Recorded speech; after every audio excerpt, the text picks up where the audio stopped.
Hey Gators and sports fans, get all your Gator talk, news, analysis, and opinions on the Pod Up with Matthews in the Morning podcast. Find us on your favorite podcast platform or watch us on Facebook Live between 8 a.m. and 9 a.m. every weekday. Pod Up, because we are Gator fans. So say it's great to be a Florida Gator. Good morning and welcome to a Friday edition of Pod Up with Matthews in the Morning from the Crime Prevention Security System Studios, large enough to serve you, small enough to care. Today's show will be JC and then be followed by the voice of Gator Baseball, Jeff Cardozo. They crank up today, noon first pitch against the South Florida Bulls. So we'll get his breakdown of the regional here in Gainesville. In the meantime, we're going to go to the Titan MR hotline. We're joined by JC. Good morning, JC. How are you? I am fine, QB. How are you? I think it's a big weekend we have. You know, you got that regional coming here in town, and hopefully the weather will hold up. I know there's a little bit of a threat of rain from here and there, but they'll get them in, and I'm pretty sure it's going to be exciting for Gator fans to watch the team play in the new ballpark with full capacity availability. I have tickets, QB, to the game on Saturday because I'm going to just jump ahead. Here's today. I'm jumping over today into Saturday because Saturday means that when the Gators beat Southern Florida today, the University of Southern Florida, South Florida, when they beat them at 12 o'clock, which is just a tremendous start time for all us Gainesvillians, and I say that being sarcastic, but when they win today, they will advance to a 5 o'clock game tomorrow on Saturday in the winner's bracket, and I'm really hoping it's against Miami because I want to watch Florida play Miami. Now, if they play, they play South Alabama, they play South. A lot of people think that the Jaguars from South Alabama are going to win that game. The Jaguars are tough. Yeah. So we'll see, but don't get too excited, JC. You saw what happened in Oklahoma City last night. Maybe the greatest upset in college softball history. The Lady Dukes take down Goliath. It was just, 3 hits? You get 3 hits, but 2 of those 3 hits were home runs, and they win 4-3. And that pitcher for James Madison should really get a game ball with the way she pitched, holding that very good offense to just 3 runs in 1 inning, by the way. They only scored in 1 inning. So Oklahoma gets beat. Oklahoma State wins. I'm sure the Cowboy fans are thrilled to see that happen. Unfortunately, in the SEC, our Georgia Bulldogs lost. Not our Georgia Bulldogs, but the SEC's Georgia Bulldogs could not win, but Alabama did win. And then we had UCLA beat Florida State. So, we're off to the winners brackets with Oklahoma State, Alabama, James Madison, and UCLA. And coming out of the losers bracket is hard, but I'm not giving up on Oklahoma yet. They are too good. They are so good, actually. And, they're the kind of team that could easily come out of the losers bracket, but they're going to have to win 3 or 4 games before they can get back on the right side. So they're capable of it. Don't count them out yet. But I'll tell you, there's some good teams. Oklahoma State is impressive to me because that's a team nobody has really talked much about during the year. And here they are. They were the 5 seed. I know they were the 5 seed, but we didn't talk much about them because Oklahoma was still in the show during the year. But let's face it, Gajewski, the former Florida assistant coach who's up there at Oklahoma State, has really got a nice program going, and his fans are on site. They are there, and I love what they did with the facility there in OKC, putting those two upper decks there. And imagine, they were all thinking up there they'd get an Oklahoma City, Oklahoma final, which they could still get. An Oklahoma State, Oklahoma final, which they still could get. But, we'll see. I love watching the College World Series in both baseball and softball. It's these kids just go all out.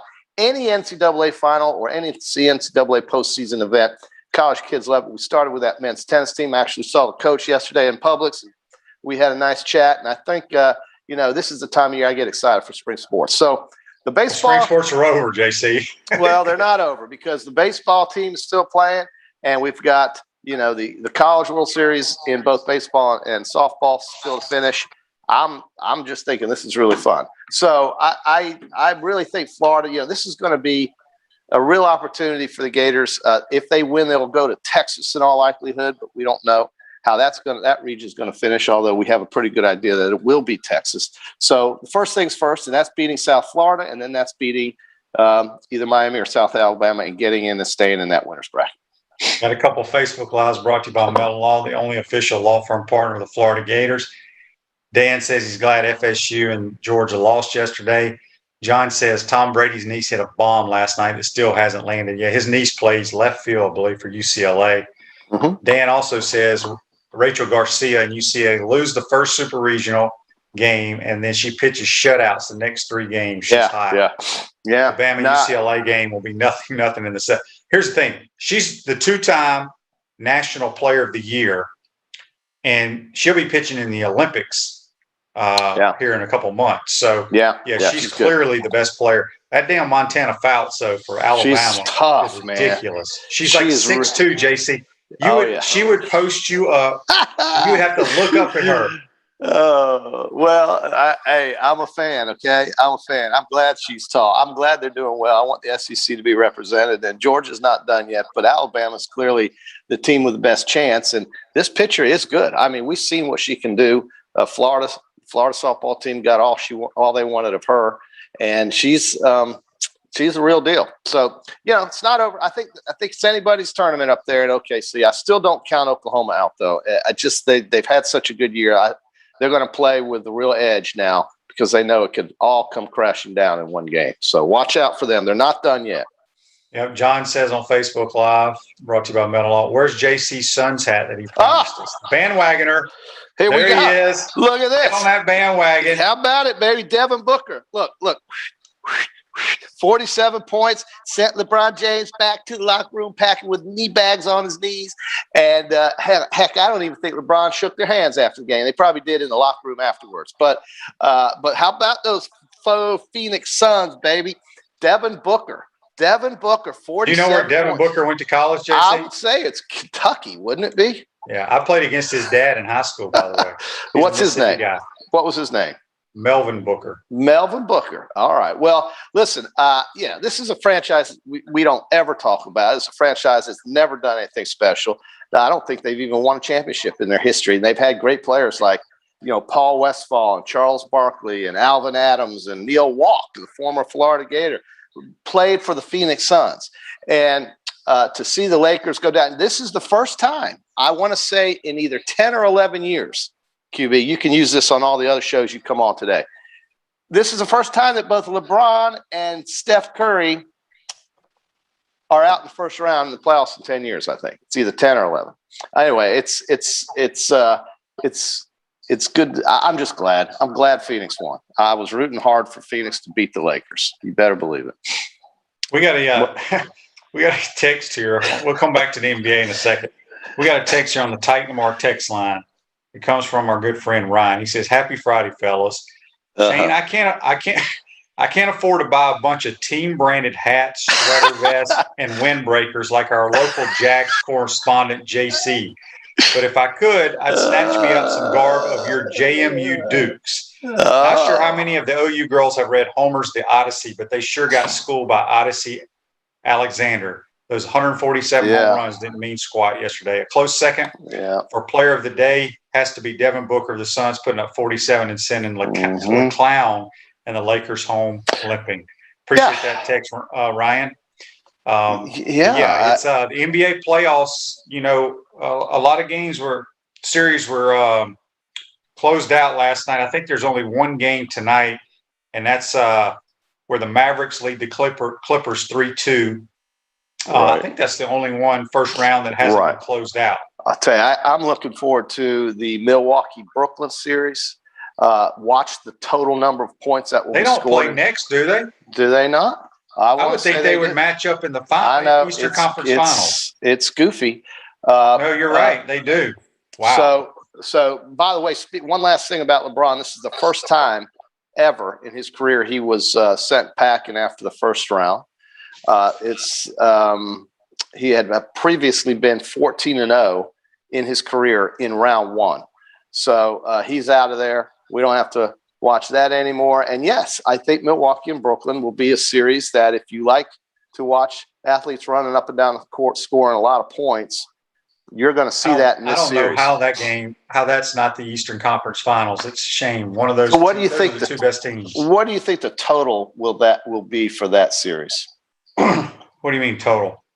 Total points in that game. So first game is 239 points. I was going to say 240 something is what I was. Yeah, well, you're close, and I agree with you. I don't understand what the Bucks are playing the Nets for. The Hawks are going to play the 76ers, and I will tell you, if Embiid is not healthy, the Atlanta Hawks are winning that series.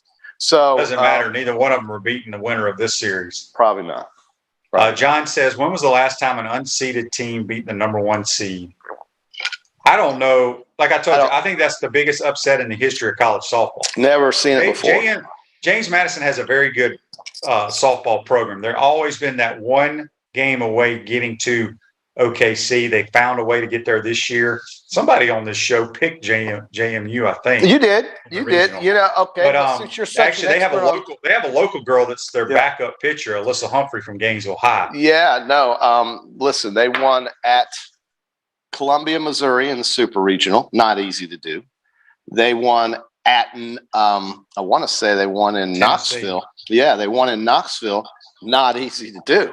So they've knocked off two SEC teams to get to where they are today, and then took down the number one team in the country. So it doesn't mean they're going to win it. Just means they won one game, but they put themselves in a great position. And now Oklahoma's going to have to really work hard to get through the losers bracket and back onto the right side, because they have no margin for error right now. By the way, before you knew I had this Phoenix Suns hat, QB. You knew it. I did. But my Bruins last night. You told us you ordered it after they won. There it is, baby. And my Bruins, we have a good friend. The head coach of the Bellevue Rattlers is just dancing on water right now, because he's the only Phoenix Suns fan I know in America. But he's very happy. And he's always talked about them. You know that.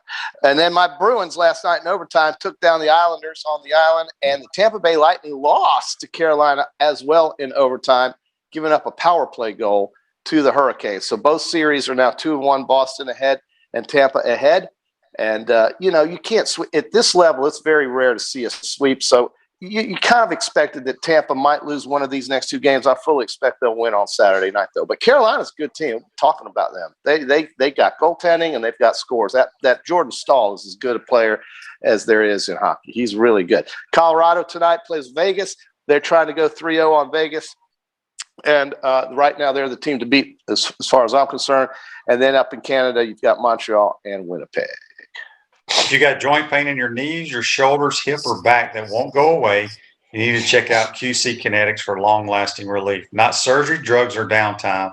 Schedule your free consultation at QC Kinetics, 352-400-4550. Call them today. That's QC Kinetics, 352-400-4550. Speaking with JC on the Titan MR hotline, we'll be joined about 8:30-ish.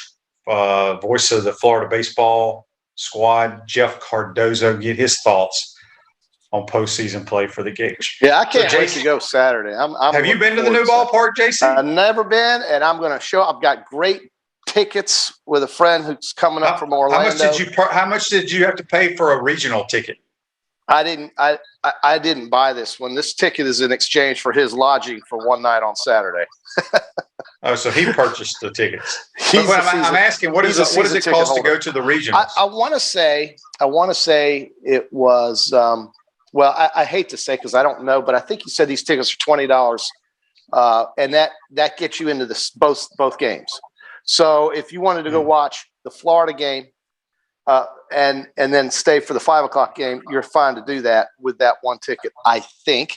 And then you have, tomorrow we'll have another early game, and then the winner's bracket game will be again at 5 o'clock. And we're hoping that's Florida, because that would be an opportune time for Gator fans to get all soused up before the game and be rowdy at the ballpark. Are you going to be rowdy at the game? Well, I'm going to partake on a few things and enjoy my box seats right there in the lower level. Yes. Facebook Live brought to you by Metal Law. Sandy says, what hat will JC be wearing if the Lightning play the Bruins? Well, this is a great hypothetical. Thank you for that, Sandy. But Gosh, I got to go with the team I grew up with, and that's these guys. But Tampa is my second favorite team. We'll say that.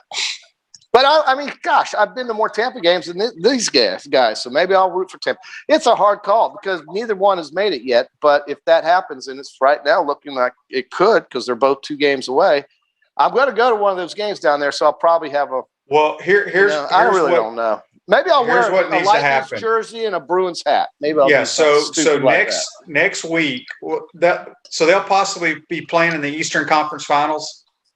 Absolutely. 2 more wins and they'll do it. So whenever that happens, you have to have the Bruins hat on the next show with your Tampa Bay Lightning sweater. Okay. I can arrange all that because I've got a Stamkos jersey and I've got a Bruins hat. I've got a Stamkos jersey, baby. And it's a sweater, JC. Well, it's a sweater. Right. It's a sweater. That's right. You keep saying that. And it's true. But that's the only sweater, jersey / whatever it is that I'll ever wear at a sporting event because hockey fans wear hockey sweaters. They do. It's just part of football fans wear football jerseys. Yeah, but I think it's more common with the hockey. I don't know why I think that, but I think it is. I don't know. Maybe not. But I do have that. I also have a Dallas Stars. I have a Bruins one. I have a lot of them. So.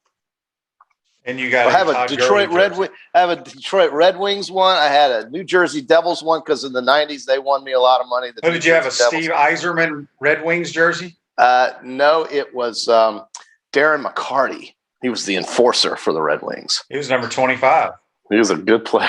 He was nasty. He was a nasty guy. And, watching them play, Bob Probert and the Chicago Blackhawks, dude, you saw some of that. I once went to a Chicago Blackhawks hockey game in the old Chicago Stadium, which was way over on the west.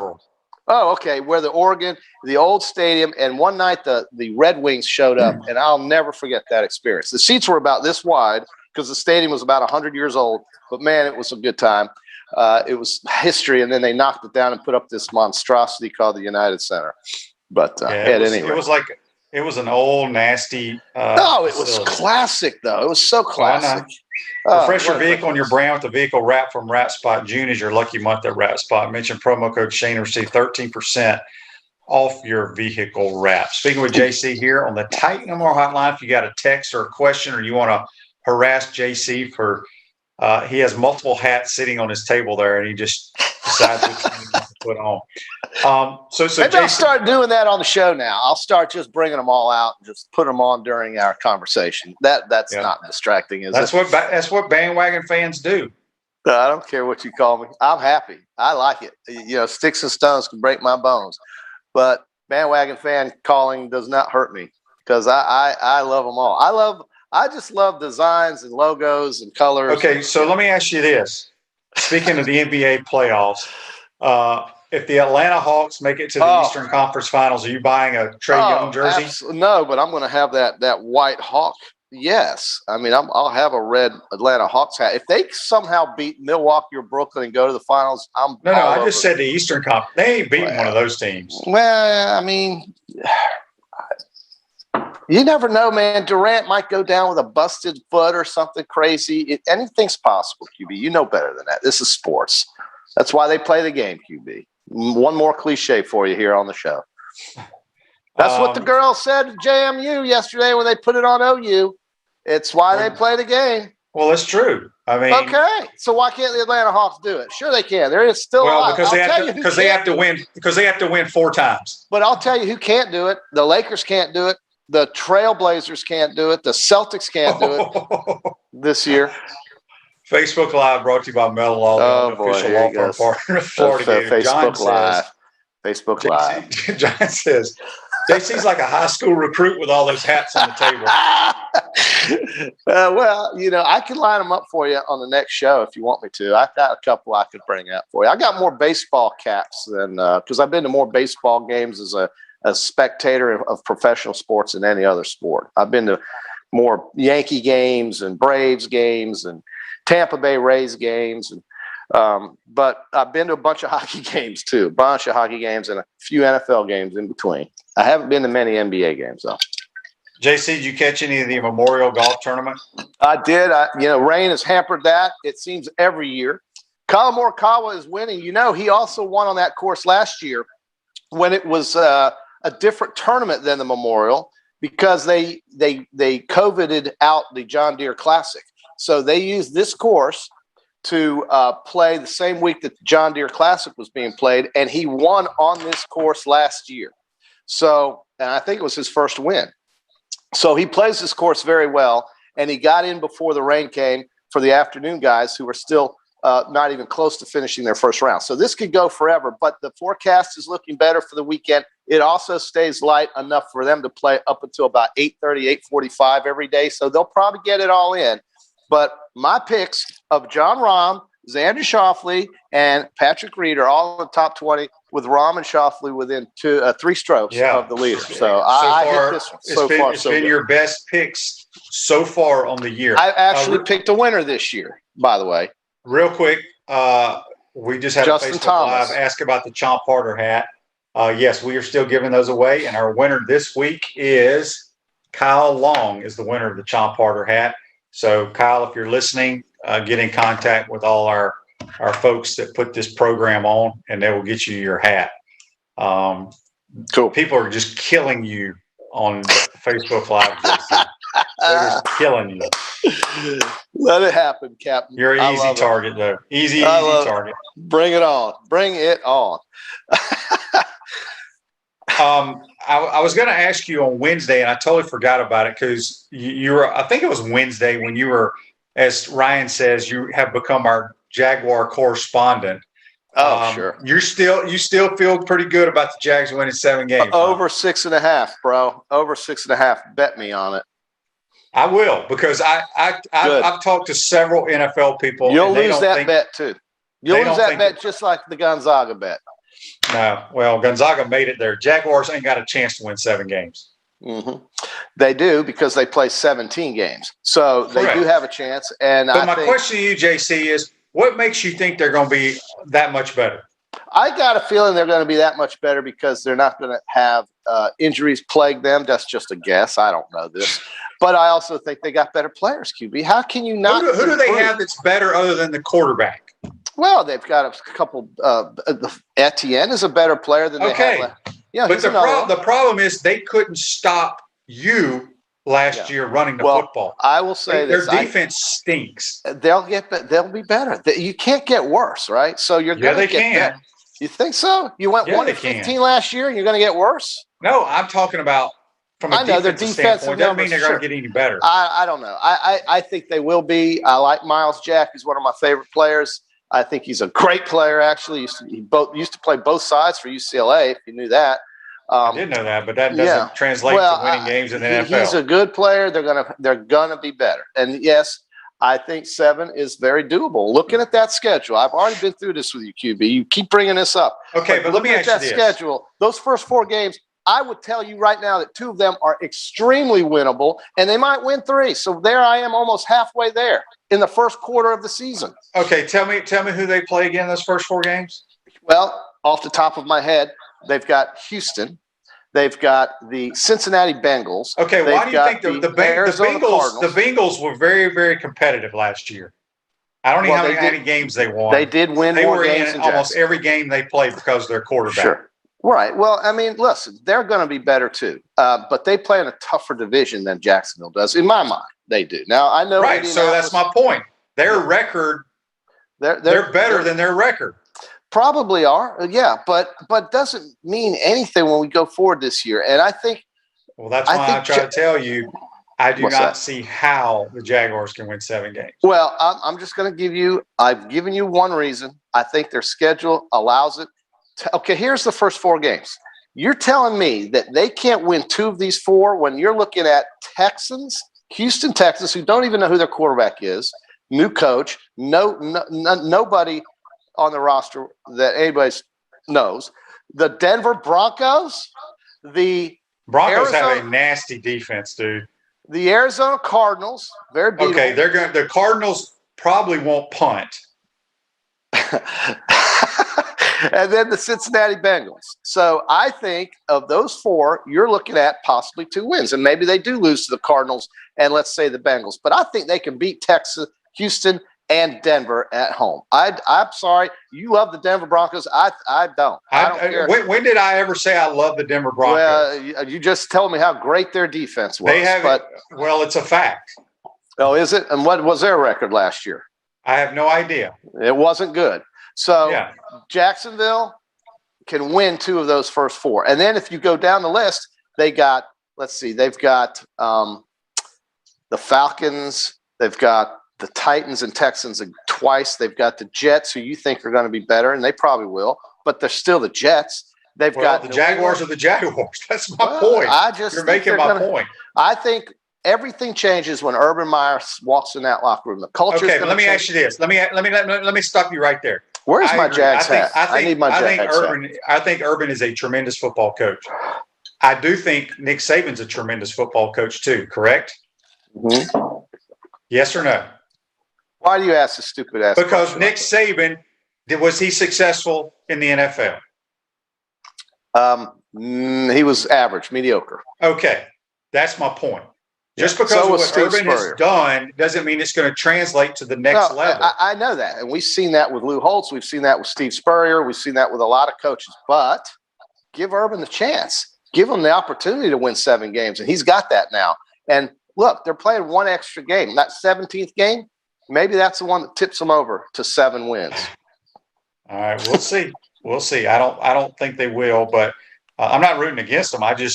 They got so many holes on that freaking football team. It's bad, man. Well, so do a lot of teams in that league, bro. The Jets do, the Broncos do, the Bengals do. All 3 of those teams are playing the Jags. I think the Jets play pretty good defense, so I think they're going to be better. They were good enough to go 1-2-14. So you're right. They're tough. Yeah. But they had one of the worst offenses in the world. They did. But listen, I mean, it's true. They were competitive in some games, but I think, a lot of times when you go 1-15, the players give up when you're 1-9. I mean, it's over at that point. I just don't think the Jaguars did a great job in the all season with all the money they had. You didn't like the players they got on that roster? Off the new players? Not the guys they brought in on free agency. Oh, free agency. Well, I think they're I mean, I don't know. I mean, who did they bring in free agency that you don't like? That's my point. You wouldn't know any of them. Is it over then? I don't know how the rules are. Can they not get any more players? No, they can trade. They can trade. Guys can get cut. So we'll see. Right. I just don't. I think the Jags will be good in a couple of years. They'll be competitive. I just don't know how they can be that competitive. Well, look, Vegas set the line at 6.5 for a reason. QB. They didn't set it at 4. Okay. Did they put anybody at 4? Yes, Houston. So they didn't set the line. Well, there you go. They're 2 worst teams in. The Jags and the Texans. Well, let's say they beat Houston twice. Well, the Jets are 6.5 too, QB. So. Well, they play in a much harder division. The Jets do? Than the Jaguars? Well, I mean, you've got Buffalo. You want to give me the Patriots? Patriots are okay. I mean. Yeah, and then the Dolphins. The Dolphins are pretty damn good. They made the playoffs, didn't they? They did. Yeah. Okay. All right, just making sure. But Dan asked here on Facebook Live, brought to you by Metal Law, what about the new Jaguar facility announced yesterday? I missed that. Are they building a football facility? I missed that too. By the way, the Colts and the Titans made the playoffs last year too, QB. And I think they're going to both beat the Jaguars. You do? Okay. Yeah. Possibly. But no, I didn't see the Jaguar facility. I heard something. They're going to redo the stadium or something. Well, let me ask you this. When you talked to Frank, did you have the foresight to ask him what he thought they would win this year? How many games? Frank is their play-by-play guy.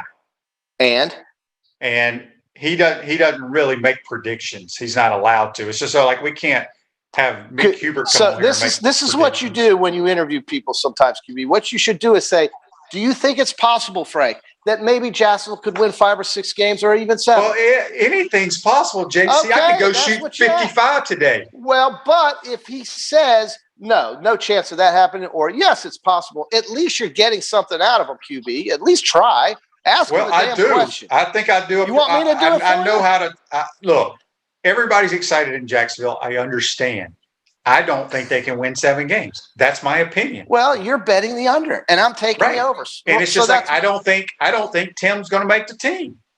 Well, your under bet. Opinion. Guess what's going to happen? Your under bet is going to be used to pay for my over bet. So that's how Vegas makes money off you. Well, I'm not. You're actually going to bet it. I'm not. I'm just telling you. Well, hey, if I bet it, I will text you to see if you'd like the under, and then you can bet it. How's that?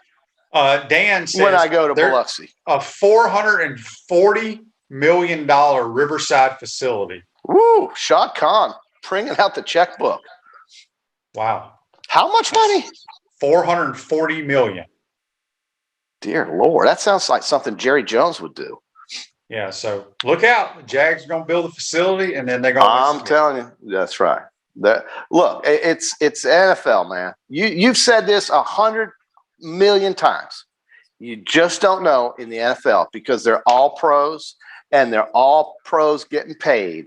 And on any given day, my man, any given day in the NFL, an upset happens. It happens every week. It happens every week. That's true. So I'm just saying I don't like their roster. I don't like their roster. Well, okay. Well, you're luckily not in charge of player personnel. But luckily all those Well, the guy that had built that roster, he got fired, I think. Well, the head coach is now there. All these teams on this schedule that I've been telling you about, there might be one game that they upset somebody. It could be the Colts. True. It could be the 49ers at home. It could be anybody. Yep. There's no trap. All right, we got to get to some important stuff. The baseball regional talk with Cardozo and JC. All right. Enough of your Jaguar. You're the one who brought up the Jaguars. I don't even have because you're our new Jaguar correspondent. Okay. All right, we're going to take our first time out of the program. We'll come back. We'll see at the ballpark, Gator fans. We're going to be joined by the voice of Florida baseball, Jeff Cardozo. You're watching and listening to Pod Up with Matthews in the Morning. We want to take this moment to thank all our sponsors who keep the show going and pay the bills. Our gridiron sponsors are Crime Prevention Security Systems, large enough to serve you, small enough to care. Titan MRI, Gainesville's only locally owned and operated MRI facility. Meldon Law, where you matter most. Peachland Dental, Gator Nation's first choice for dentistry in Port Charlotte. Comfort Temp, comfort is our business, peace of mind is our promise. G-Tech Sport, keep your athletes in the game with G-Tech Sport. QC Kinetics, non-surgical regeneration, live pain-free. Celebration Point Town Center, Center State Bank, Chris Doring Mortgage. Some of our touchdown sponsors are Big Mills Cheesesteaks, MB Listing, Cornerstone Financial, McDonald's of Gainesville, My IT Masters, Gainesville Neon and Signs, 84 Lumber, Tropical Smoothie Cafe, Chick-fil-A on Archer Road, Avra and Smith, Dowling Signs, Chomp Harder Apparel, Ruse Ogra Agent, State Farm Insurance, Silver Cube Billiards and Sports Bar. If you are interested in promoting your business on the show, visit podupwithshane.com and click the advertise button. Again, thank you to all the great businesses that support the show. If you like what we are doing here, make sure to follow us and support the businesses that support us.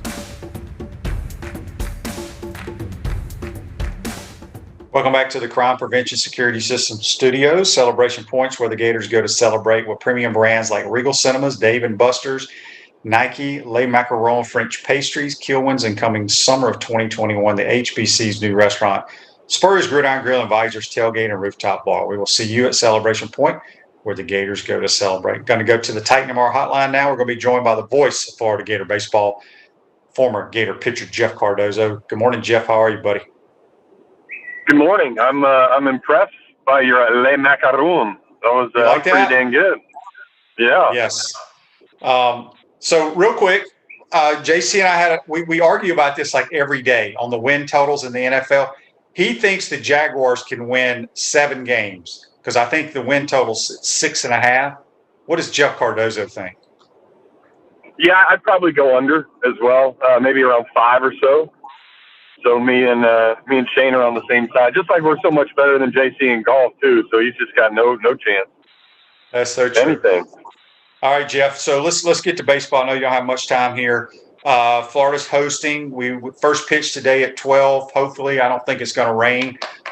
South Florida. What can you tell us about the Bulls? Yeah, they're a weird team. Obviously, they're a beatable team. They're a team that kind of snuck in. They wouldn't have gotten in unless they won their conference tournament. And in the championship game, UCF just really blew the game.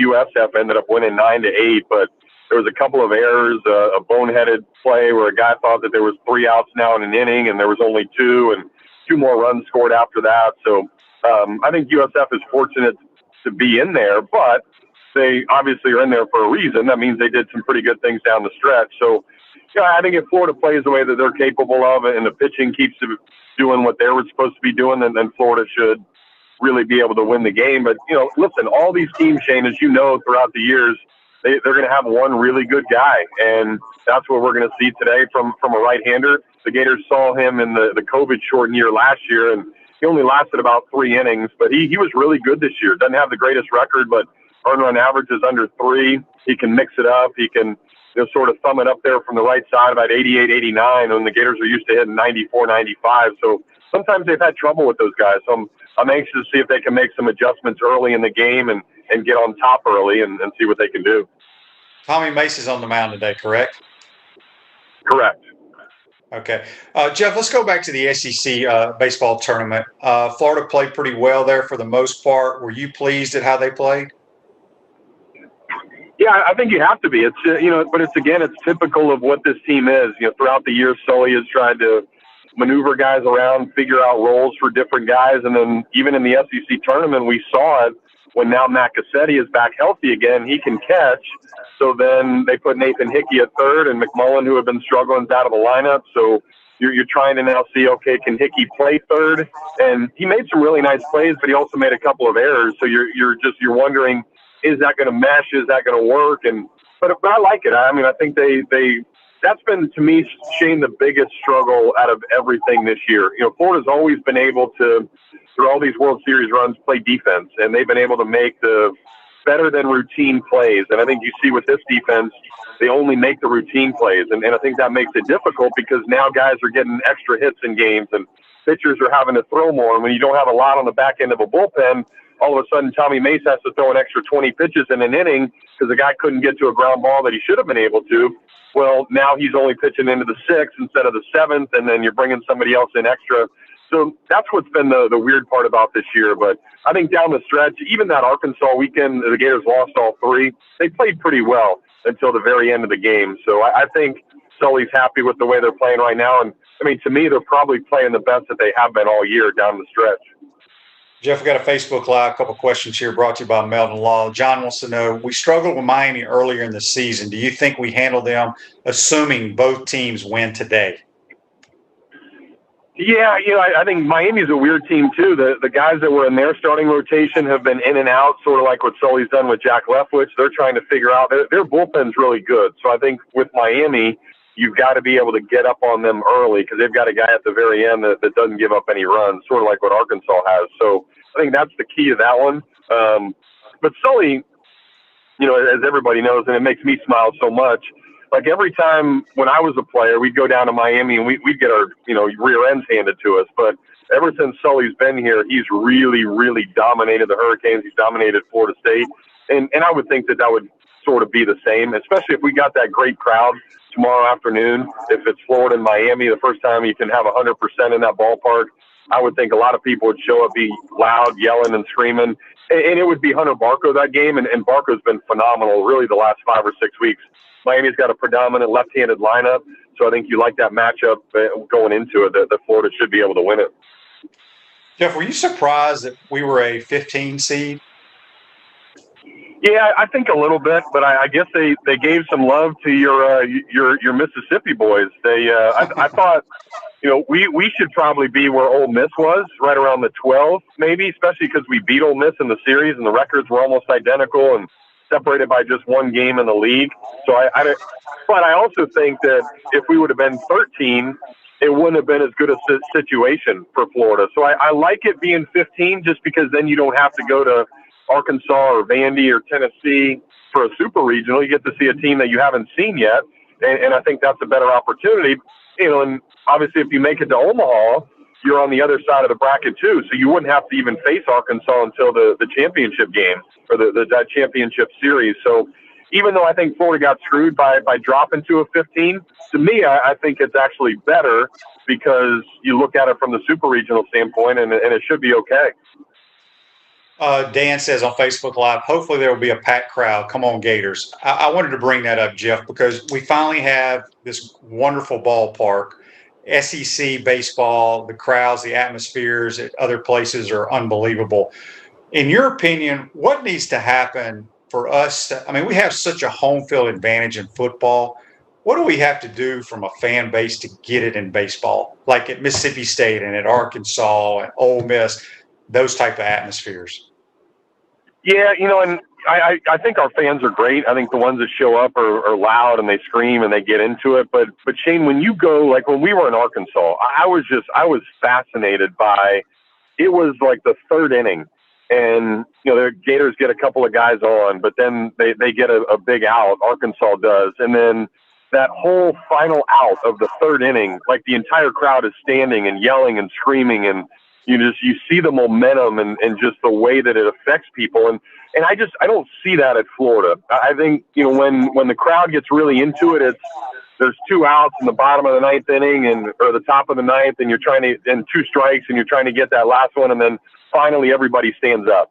Like, I wish they would be more into it throughout the game. And I think there's passionate fans that do that, but it's not an entire stadium. And I think that's where you see the Arkansas, the Mississippi States, the Ole Misses. Tennessee now was really dynamic this year.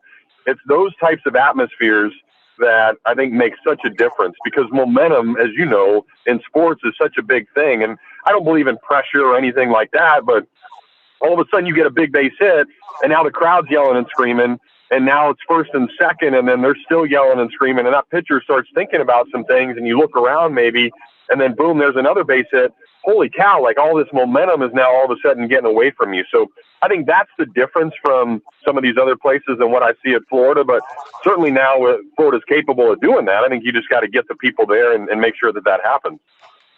Speaking with Jeff Cardozo here on the Titan MR hotline at Chris Doring Mortgage. They do mortgage lending right, helping home buyers throughout Gainesville and North Central Florida. Call Chris Doring Mortgage today at 352-244-0840. Got a text here on the Titan MR text line. It's from Jimmy. 2-part question, Jeff.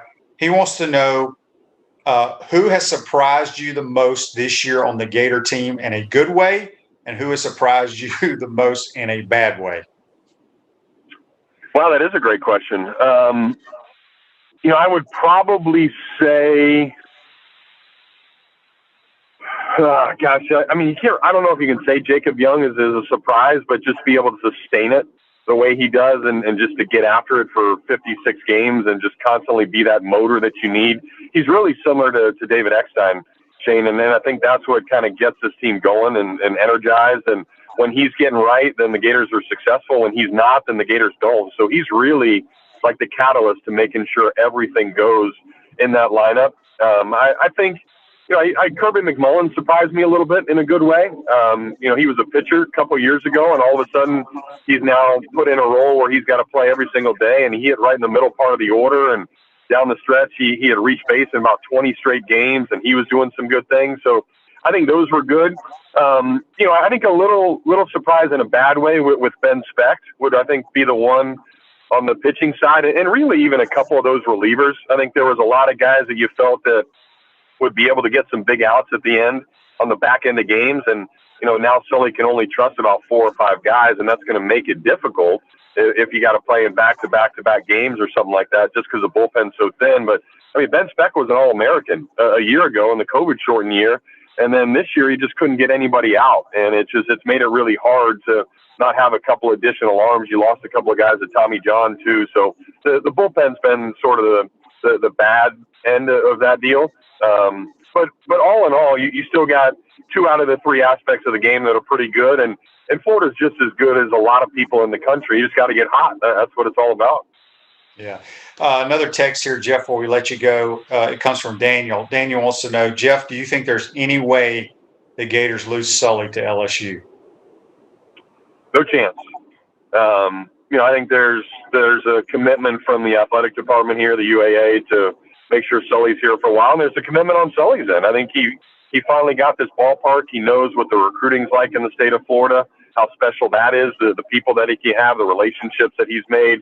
And Shane, I don't know if you've talked about it with other sports, and But I mean, would you really want to go to that toxic LSU athletic department? I mean, no way in hell that I'd want to go there and be a part of that.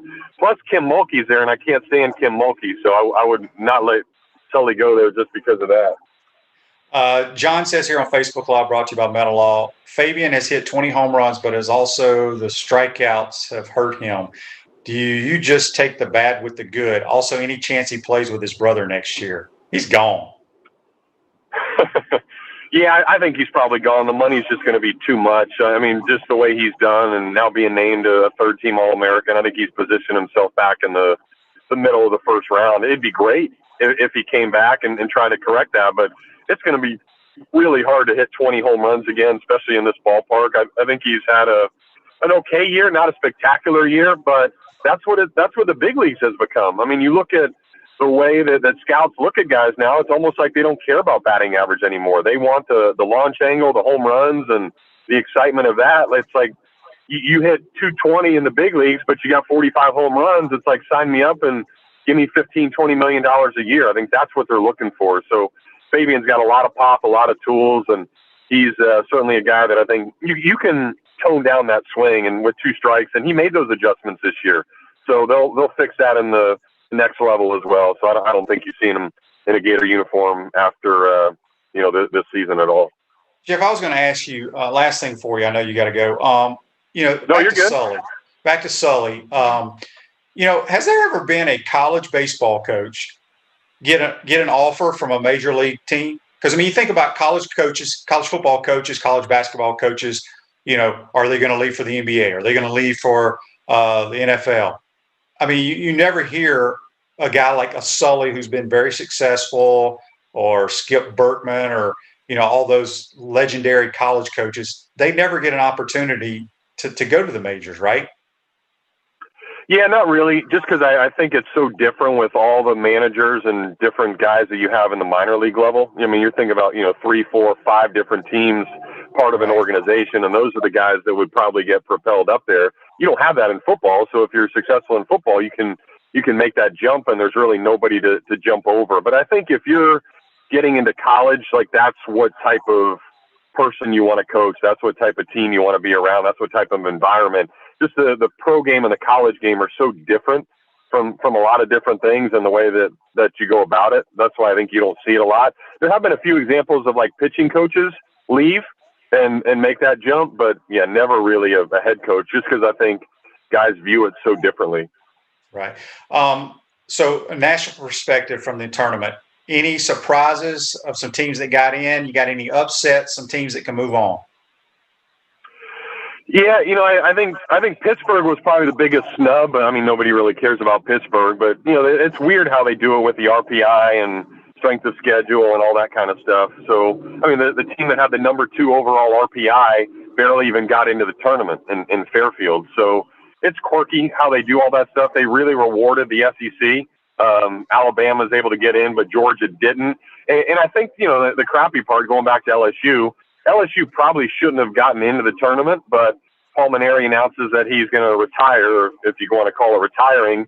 And I think that actually helped him. I think if he doesn't make that announcement, LSU probably doesn't get in, but because he did, then they're saying, all right, let's give him one last run, and, we'll throw him out to a really far place, but let him go out on a decent note. So I think Georgia and LSU, because Georgia beat LSU in the SEC tournament head-to-head, and LSU gets to go and Georgia doesn't. So I think that's where you look at one of the snubs. But, I mean, Arkansas is just so damn good. They were really dominant. Got to see them in person 4 different times this year. And, I mean, they're legit. But the number 1 seed going to Omaha never wins a thing. And I think that's what's going to be interesting. Can they handle it? I mean, heck, we just saw Oklahoma, who nobody thought was going to lose in the Women's College World Series, and they go down to an unranked Jane Madison team. So anything happens in baseball and softball, you just get one really hot pitcher that day that can shove it, and you could be going home. I think that's what's so fascinating about this sport and why it's so hard to win it year in and year out. Yeah, I agree. Well, Jeff, good luck on the call today. Who you got? You got Russell with you today? Yep, Daddy Russ. All right, the Dean of Sports Talk, Steve Russell. That's right. Jeff Cardozo on the call today. Appreciate it, my man. We'll talk to you soon. Yep. Thanks, Shane. Yep, that's Jeff Cardozo. Join us on the Titan MR hotline. Hey, folks at Comfort Temp, comfort is our business, peace of mind is our promise. Comfort Temp is now hiring team members with all levels of experience, great culture and benefits, and opportunity for growth. $1,000 sign-on bonus for qualified positions. Call them today to learn more about a career with Comfort Temp, the company. 352-376-2366. This day in sports. Back in 1927, the first Ryder Cup golf event was held at Worcester Country Club. The U.S. beats the Brits 9.5 to 2.5. Walter Hagen was the American captain. Not much of a match there. The Americans took it to them. That's brought to you by our good friends at Comfort Temp. Going to take our final time out of the program today. Come back, wrap up this Friday edition. We want to take this moment to thank all our sponsors who keep the show going and pay the bills. Our gridiron sponsors are Crime Prevention Security Systems, large enough to serve you, small enough to care. Titan MRI, Gainesville's only locally owned and operated MRI facility. Meldon Law, where you matter most. Peachland Dental, Gator Nation's first choice for dentistry in Port Charlotte. Comfort Temp, comfort is our business, peace of mind is our promise. G-Tech Sport, keep your athletes in the game with G-Tech Sport. QC Kinetics, non-surgical regeneration, live pain-free. Celebration Point Town Center, Center State Bank, Chris Doring Mortgage. Some of our touchdown sponsors are Campus USA Credit Union, Adams Rib Company, Gareen Weeby Realtor Caldwell Banker, MM Parish, Gator Dominoes, Celebrate Primary Care, Gator Bait Media, Wrap Spot, Okido America, Gators Dockside, Style Cuts, Ironwood Golf Course, Meadowbrook Golf Course, Silverback Concrete Company. If you are interested in promoting your business on the show, visit podupwithshane.com and click the advertise button. Again, thank you to all the great businesses that support the show. If you like what we are doing here, make sure to follow us and support the businesses that support us.